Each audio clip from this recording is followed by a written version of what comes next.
O'rtaqlar yana Urganshahar Luchvaya ko'chasida yashovchi Ilmira ismli ayolning uyine borayotirmiz. Iltimosina ko'ra uylari sovuqligi bo'yicha hozir murojaat etdi. Bormagan yerim, aytmagan, yozmagan yerim qolmadi deb turibdi. Megapolis boshqaruv servis kompaniyasiga qarashli hudud ekan u. Hozir uyine girib, haqiqatdan vaziyatni bilamiz ichlikini. Haqiqatdan sovuqmi?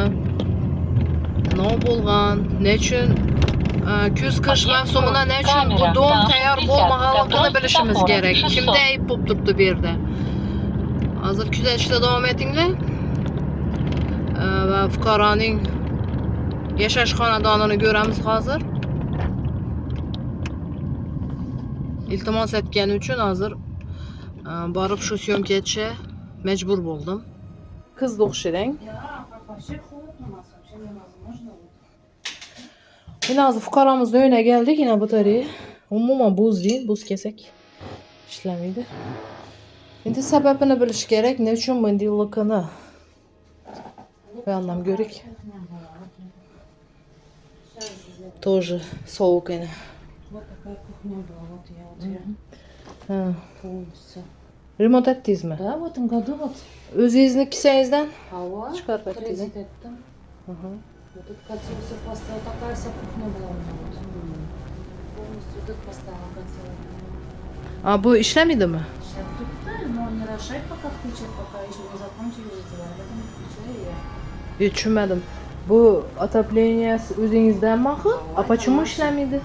Я сама включаю, он не решает, пока не подписал, не дает мне пользоваться. Ha, düşündüm. Özünüzün uyinizde отдельный котел var, lekin yakışa ruhsat vermeyin dörtten. Dilşat değil mi?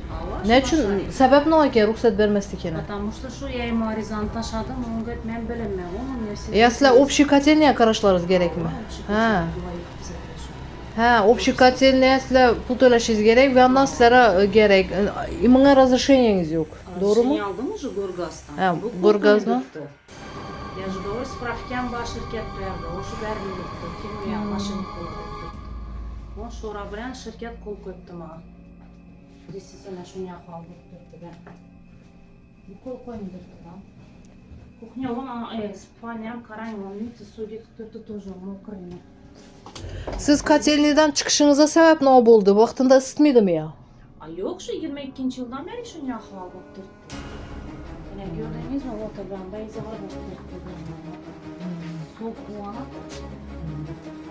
Düşündüm. 2 gün oldu yaktım ben şu masada. Düşündüm. Demek bir yerde yaşavcı ahali Megapolis boshqaruv servis kompaniyasının hududuna giradi bir yer. Ahali 2022 yılda значит Urganshahar kotelniyadan bölek çıkan. Çıkışına sebep batareyalarni yaxshi ısıtıp bera olmagani uchun chiqdi bular, doğru mu? Hammasini uyinda отдельный котелы bor, lekin shu отдельный котелlarni ulash uchun hozir ruxsat bermeyin turibdi sizlarga, tushundingmi? Ben aldım, bunlara mı aldılar? Bu kol koyduk, yine ot aldım ben. Buna qo'l qo'shayigina o'rtoqlar. Hujjatni ko'ringlar yine. Yusuf va Ilmira. Gaz quvurlari, ya'ni gaz idoradan ruxsatingiz bor. Ben şirket üçün hem aldım. Şirket yazıp koktu. Вот 30. yılında barıp yazdım ona что işine tüzecekine. Bu aytadım ayağıma gelmedi bu da. Yine arkasından kopya aldım o işçisi. Arkasında aldım ben. Endi hozir tuniki sovuq kunlardan shartdingiz. Oturduk, gazını yakıp, kondisyonerini yakıp. Ona yazdım, şu spravkama kol koyun deb vermedi bu. Kol koyulmadı. Mene заявление yazgan, ariza yazgan. Qo'l qo'ymagan. Endi qo'l qo'ymasligini sabab nima ekan axir aytmadimi? Ne dedi? Şirket hiç kim dedi. Şirket bilen şora bula maşinikla dedim. Областной prokuratura. Ama şunu söylepti. Kime kol koydurdun dedi. Bize төлep oturupmiz ku şirket. Kim aytdı o gapni? Şu Dilşat. Dilşat kim edi u?